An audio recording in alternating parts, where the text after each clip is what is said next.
And so it's been interesting, and it's just a huge, I think, an education piece. I think it really fits with the chamber.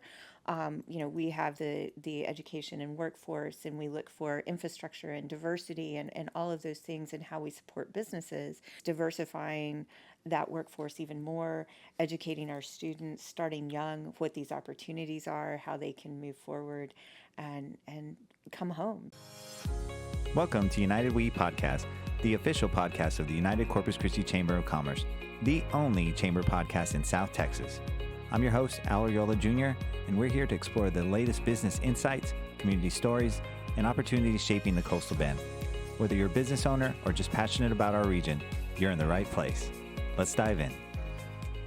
Welcome back, Chamber family and friends, to United We Podcast. We are joined by our past chair, Amy Granberry. She is no stranger to the show. Amy, welcome back. Hi, Al. How are you today? I'm good. How are you? Great. Hey, well, why we have you on is we recently took a pretty exciting trip, and I wanted to give the folks in the audience some context of what we're trying to start dabbling in and working on at the Chamber of Commerce. How do you want to approach that? Do you want to maybe talk about your son first, or how do we want to go? So, sure. Let me tell you, because you and I talked about this before I became past chair. Yes, ma'am. So I was looking for something to do as past chair because you kept me really busy as chair. You kept me busy. And I wanted to not lose some of that energy. And as I thought about it, one of the conversations that we have all the time is how do we keep our kids coming back home? Right. We have some amazing talent. They leave, they go to school somewhere, and then they don't come back. And I've been really lucky over the last few years. My son found Texas A&M Galveston and the Texas Maritime Academy specifically. And I've learned so much about the maritime industry and port industries and what the opportunities are. And I really just saw it as an opportunity to spread out our students' knowledge, because what I've learned being on the campus is we have very few kids from the coastal bend area going and taking advantage of that program, which is one of only 6 in the entire country. So. I'm glad you brought up A&M Galveston, and that for the folks in the audience, that is the trip we took, was to go understand the program, the infrastructure, if you will, of that university. I think for the folks in the audience, they might be wondering, well, don't we have a university in Corpus Christi? We absolutely do. We have a fantastic university in Corpus Christi.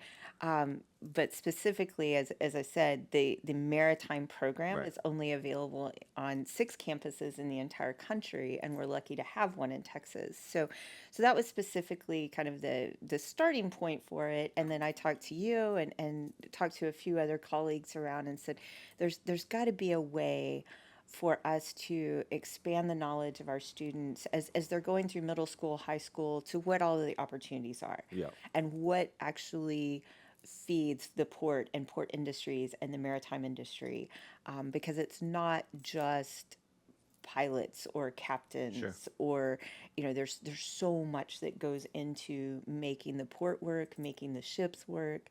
And most of our kids grew up in this city watching ships leave this port every day. Right. But do they even know how all of that works? Right. And what those opportunities are? Well, and especially this younger generation, that there's been exponential activity in the port, Yes. Compared to 20 years ago. But today, you see it is the economic backbone of the coastal bend, Corpus Christi area. Well, Galveston, back to Galveston. So for the folks in the audience too, it's not a branch. It's not a system branch. It is Correct. basically A&M, but it's on the water. Correct. It's the South Campus. Yeah. They call it now the Maritime and Marine Studies Campus of College Station. So it's a little bit different. And then the Maritime Academy is a piece of that campus. And so very exciting. They actually are admitting 150 students this year, which is a larger class than they've had in a number of years. But the reality is that all the maritime academies across the country together don't produce enough officers to man all the ships. Well, and need them. I'm glad you said that. It's almost like folks don't maybe they don't know the problem because they don't maybe see it, but it's no different than the airline industry right now with dealing with pilot shortages. The workforce development kind of needs to keep happening to fill those gaps, and I think maritime is experiencing some of the same. Absolutely. Yeah. Absolutely. We see a large amount. Historically, about 95% of everything you touch has traveled by ship. Right. Those numbers may be changing, but That's true. historically, all the gasoline. I learned last summer. Did not know this. We transport huge amounts of gasoline to Florida. Florida doesn't have refineries. They have storage tanks. I think they may have one refinery, and then they have storage tanks. I, So all of their gasoline comes by ship. I didn't know that either. Yeah.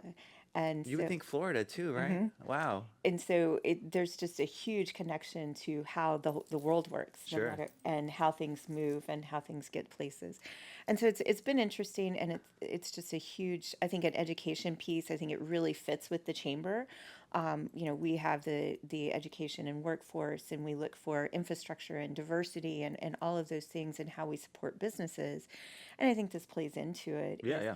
Is diversifying that workforce even more, educating our students, starting young, what these opportunities are, how they can move forward, and come home. Because the really cool thing about a lot of those jobs is you can live anywhere and then work on a ship anywhere in the world, and so they can come home. Yeah. Well, and it is one of our community impact goals. We revisit the board of directors every year, and it is community retention. How do we bring back our talent? How do we grow our economy in that way? Speaking of talent and your young son, the apple of your eye, Jacob.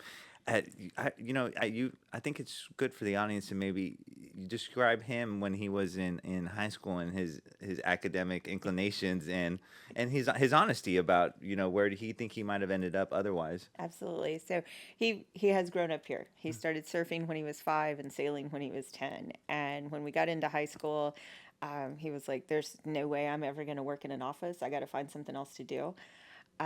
He had some friends who went to Kings Point, the Merchant Marine Academy, the National Service Academy, and he didn't want to go there. Found A&M, applied. It was the only school he applied to. He had Okay. absolutely, it was the only school we toured, the only school he applied to. Very bold. He had absolutely no backup plan other than playing in a rock band. So luckily, this has worked out for him really well. And you too, right? Yeah, it has. But he loves it. He's found his people. He's currently, actually, I heard from him about this morning. He's currently on the training ship. They spend 300 days during their 4 years at school on a training ship. So this summer he'll be in New York, Belfast, Northern Ireland, Halifax, Nova Scotia, Portland, Maine, and then actually because he's a senior, we'll get to board in Houston and sail back with him to Galveston. How cool is that? So well, and to describe for the audience, I guess describe to them what we saw on the trip, what your son's been experiencing through that program.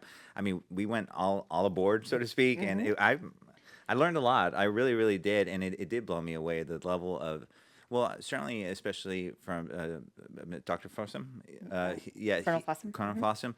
He, the way he's elevated the programming too. You could really see it, taste it, touch it. And so, yeah, do you want to just describe? Sure. So Colonel Fossum is huge and actually has ties to Corpus Christi. Yeah. His brother is a dentist here, and so has ties here. He's been an amazing, energetic leader for that campus and has really grown that program. General Welsh, the president of A&M, is a huge supporter. One of the exciting things we learned, and I've learned since then a little more, is the new ship that's coming, which is going to be amazing and a joint effort. It's a disaster recovery ship as well. Will be doing their sea trials, and there's a rumor that they'll be porting in Corpus Christi in the next year and a half or so during sea trials. Very So we'll hopefully get to host that and do tours and things like that. But the academy, the really great thing, and especially for parents out there that have kids that they don't want to sit in an office and that kind of thing, because the academy, you have to spend time on the ship. You start from day one with your core classes. So you do things like lifeboat and fire training and things. So for those kids that don't want to sit and read a book, it grabs them from the first. Right. And they get to be hands-on, and they're learning how to manage the ship, and on the engineering side, they're fixing things. They recently had to fix something so they could leave port, so they could make their transatlantic crossing, and they had a limited time to get it done, and it happened. So it really speaks to those kids that don't want to sit behind a desk Yeah. all day, and catches them from the very beginning of their academic program. Well, and I saw the entire crew, the student crew. Excuse me. It takes a village. Like there's so much infrastructure to that little community. I mean, you even think about like eating on board, and all I saw they were loading the food, and I mean it was like 57 tons of food I'm like to make it through the summer. and apparently a lot of ice cream too, right? Yes, Bluebell is a big hit on board, but and then so the academy is part of the Corps of Cadets. So if you're familiar with A&M and the Corps of Cadets, it's a student-led organization. So the leadership training that they receive is amazing. And really helps them grow. I mean, the discussions I'm having with my kid, he called me before he left. He was like, "Can you bring me a couple of leadership books to read while I'm out on the ship this summer?" Nice. And seeing those kind of conversations, because they're responsible for everything on the ship. There are paid staff as well, but it's an amazing learning experience. Well, and I hate to say this in front of Mama, but in a lot of ways, their life's on the line with that kind of Absolutely. work, right? Yeah. Absolutely, it is not the safest thing in the world, but to watch them and see how they're going to contribute to the global economy Yeah. the rest of their lives is truly amazing. Well, look, I brought up A&M Corpus, and we did ask them about their thoughts on our where we're trying to take this, and I know eventually if we enhance this conversation, they'll probably only help supplement it even further. Absolutely. But I know locally you want to get them young, right? We want to try to start maybe at the grade level, and so CCISD has a program. I think Rockport has a kind of Yes. a well-established program there, a very well-established one, and then who else? Flower Bluff is working on a maritime program. So, yes, we want to bring them in. We took Workforce Solutions with us. They are very excited to participate. We had Corpus Christi ISD. We had Port of Corpus Christi. Everybody can benefit from growing the maritime economy in this community. We need to continue diversifying. Yes. And there are multiple parts of the maritime industry that we don't even have here yet. Right. But if we help grow the workforce for that, we can help that grow as well. So it's an economic engine that we can continue to grow. If you had a vision, and you do, I think. Still working on it. But you did bring up like the diversity of the market. We need to start enhancing the good quality jobs, really supplement those, make sure that they're supported in the market. Where do you see innovation going in those spaces? Sure. I think the chamber's role specifically is to bring the awareness and the education, and to help make sure that people are aware of all the different opportunities, and to bring leaders together, because I think small business can benefit from this, our kids can benefit from this, and then our large industries can benefit. There have been times in the past that jobs sat open in port industries because they didn't have people to fill them. Mm-hmm. And that's not what we need as a community. We need all of those jobs full and working and growing that industry. So I think the chamber's role is to start bringing those players together, give them a space to brainstorm and to look at innovation. How can we train younger? How can we educate? How can we make sure that people are aware? And then continue to grow that. Something chambers do, administrators at least, we call it R&D. It's rip off and duplicate. When we see something we like and it makes sense for us. I brought up the Rockport programming, that they seem to be on an echelon that's a little faster. Can you describe where you think they're finding their success?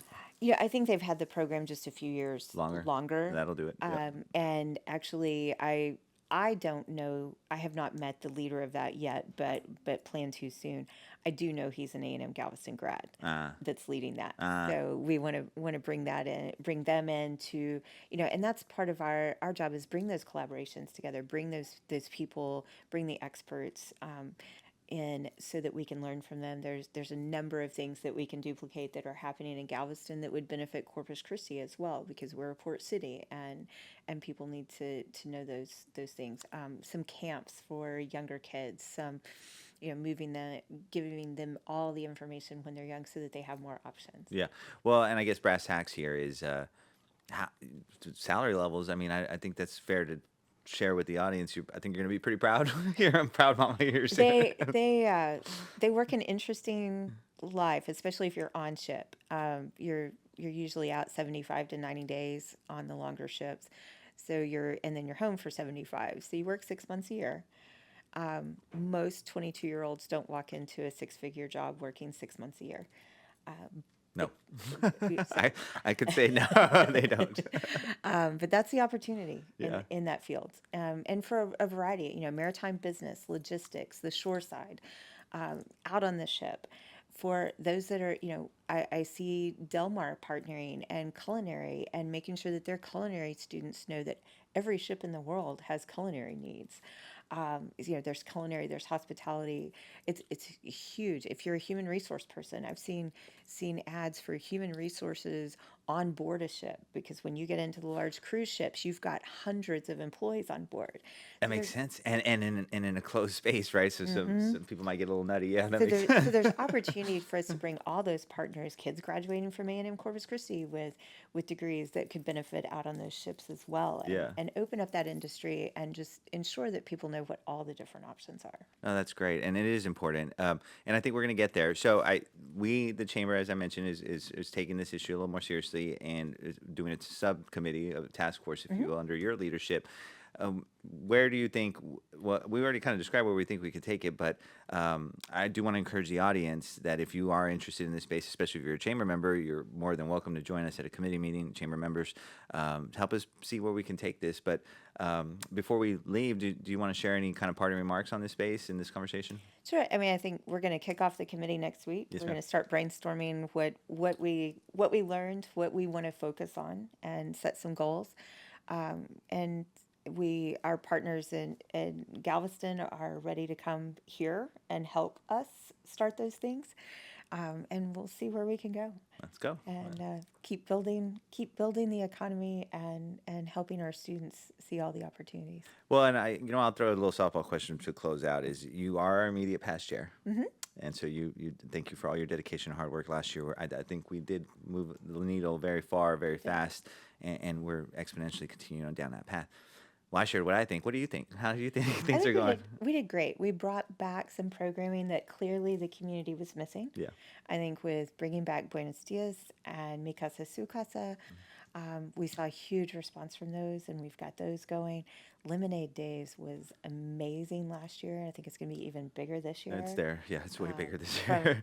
from my work side, I'm super excited. We get to host the after party for all the kids that get through Lemonade Days Yes, and meet all the goals, and we love having them out on the pool decks. And thank you for doing that. We're excited for that. Yeah, thank you. And you know what? Let's go ahead and give Port Royal a little shout out. Is you guys recently made a pretty big announcement and groundbreaking, and I We think did. We are excited to share this. finally under construction after a very long time. Cue the hand claps podcast there.